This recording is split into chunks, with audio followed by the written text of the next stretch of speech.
a discussão aqui hoje foi o novo Wi-Fi. Já foi uma demanda forte do setor de provedores, especialmente, várias empresas, das pequenas empresas, a Abranet muito ativa nesse assunto. A Anatel acabou tomando uma decisão que favorece o desenvolvimento desse ecossistema, mas a faixa continua sempre sob ataque da telefonia móvel. Como é que está essa relação hoje, Eduardo? Pois é, a faixa de frequência do Wi-Fi 6E, que é a faixa de 6 GHz, a Anatel tomou uma decisão já há algum tempo, uma decisão, no nosso ponto de vista, bastante acertada, de deixar essa faixa, os 1.200 MHz dessa faixa, para uso livre, né, onde se definiu o padrão do Wi-Fi 6E, o uso não licenciado da faixa. E como esse tipo de alocação gera interesse de diversos players, né, esse modelamento específico que a Anatel colocou, ele favorece bastante a competição. Por quê? Porque você deixa de ter a faixa alocada para os operadores móveis, por exemplo, que já tem uma faixa enorme de espectro para estar utilizando, e abrindo isso para aplicações desde provedores regionais de internet até aplicações diretas do usuário. Quer dizer, a Anatel está discutindo agora a aplicação disso indoor, ela já está consolidada, tem regulamentação, já tem procedimento de certificação de equipamentos, isso está bastante pacificado.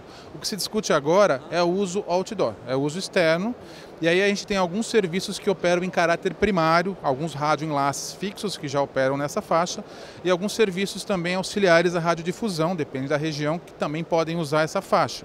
Então, para ter essa convivência harmônica entre os serviços, se definiu lá uma gestão de frequências que a gente chama de AFC, que vai acontecer de maneira automática. Então, os fabricantes vão introduzir isso lá no seu equipamento, isso está em discussão de como é que vai ser o detalhe, como é que vai ser essa operação, mas de uma maneira simplificada, isso é introduzido pelo fabricante no equipamento. Quando você liga um equipamento nessa faixa em ambiente externo, ele vai consultar essa base de dados de maneira dinâmica e só vai utilizar as frequências onde ele não vai gerar interferência nos serviços que estão em caráter primário, né? O conceito do AFC é esse. Então, o que se discute agora é como vai ser essa operação, como é esse detalhe, mas as consultas que a agência já tem e todo o encaminhamento que eu tenho colocado vai no sentido de consolidar esse tipo de aplicação. E aí a gente deixa de ter uma aplicação indoor, onde você teria o usuário, a empresa fazendo essa aplicação, e você passa a ter possibilidades de o provedor de acesso, o operador independente de telecomunicações que não tem espectro, usar isso para fazer um atendimento rural, por exemplo, fazer isso um atendimento onde você não tem viabilidade física de levar fibra ótica. Então você abre uma série de aplicações.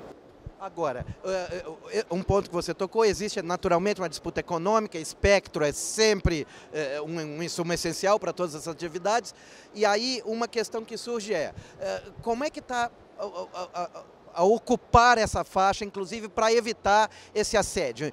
O que se pode imaginar disso estar efetivamente em uso?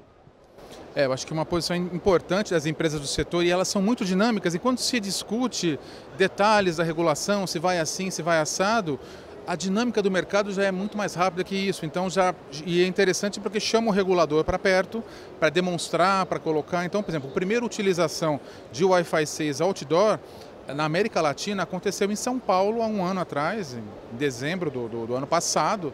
E aí é um ponto interessante. Quando se discutia se vai gerar interferência, vai ser prejudicial, mas será que dá para usar na área rural ou não?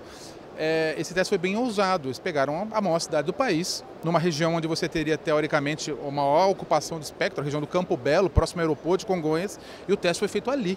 O primeiro AFC ali incipiente, com uma operação outdoor. Depois dessa aplicação, também foi feita uma outra implementação bastante importante na Arena MRV, que é um estádio tecnológico, moderno, lá em Belo Horizonte. E aí a ativação desse sistema contou até com a presença de autoridades, da Anatel, do Ministério, e onde se teve resultados e um desempenho bastante eficiente desse equipamento. Então, esse tipo de aplicação, especialmente em lugares onde tem uma densidade muito grande, quer dizer, a gente pensa muito em velocidade, mas a gente tem que pensar na capacidade. Um estádio com 40 mil, 50 mil pessoas fazendo uso simultâneo, você tem que avançar para a tecnologia mais avançada, no quesito modulação, como é a questão do Wi-Fi 6E, mas tem que também ter um espectro maior, porque a alocação e a divisão do espectro vão prover a capacidade que você tem no campo.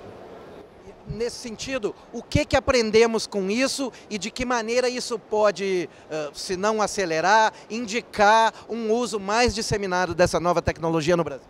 Até respondendo um pouquinho até a tua questão anterior, eu acho que o caminho para as empresas do setor é apresentar isso até para a agência e até para todo o ecossistema, para fabricante, para integrador, é apresentar aplicações o mais rápido possível. Então, a partir do momento que as aplicações começam a pipocar, e essas poucas aplicações que já surgiram, a gente tem uma outra aplicação também aqui em São Paulo, no Teatro Gazeta, que é uma aplicação indoor, já está operando. Conforme essas aplicações vão aparecendo e o consumidor, o usuário, vai tomando conta desse tipo de aplicação, vai se habituando com essa qualidade de serviço, fica muito difícil você reverter, né? Então essa discussão às vezes é política, a nível regulatório, de vamos reverter isso e tudo mais, a partir do momento que o consumidor, que é o centro das atenções de todo mundo, que é quem vai ter o destinatário final de todos esses serviços, ele se acostuma com esse padrão de qualidade, com essa utilização, aí é muito mais difícil você reverter e justificar por que você está revertendo um serviço que já está provendo qualidade para o usuário. E eu acho que um argumento fundamental foi naquelas conversas que a gente sempre tem no cafezinho depois da inauguração lá do sistema na Arena MRV em Belo Horizonte. Várias pessoas que foram num show de uma banda famosa aí, que fez um show recentemente no Brasil, e todos falaram, olha, se dependesse só da rede móvel, na saída do show ninguém conseguia chamar o Uber. A gente está tão acostumado com a tecnologia, você não tinha conectividade para chamar um Uber, pessoas relatando que tiveram que andar 2 quilômetros do estádio para conseguir ter conectividade nas redes móveis para poder chamar um Uber. Então, certamente, para a gente ter essa conectividade ubíqua que a gente tanto quer, todos os players têm que estar presentes. A gente tem que ter não é só o Wi-Fi que vai dominar, são só as redes 5G que vão dominar, mas é um conjunto de todas e aí você consegue distribuir e atender essa demanda. Eu acho que o que ficou bem claro é isso, que não dá para deixar o ecossistema travado em um ou em outro.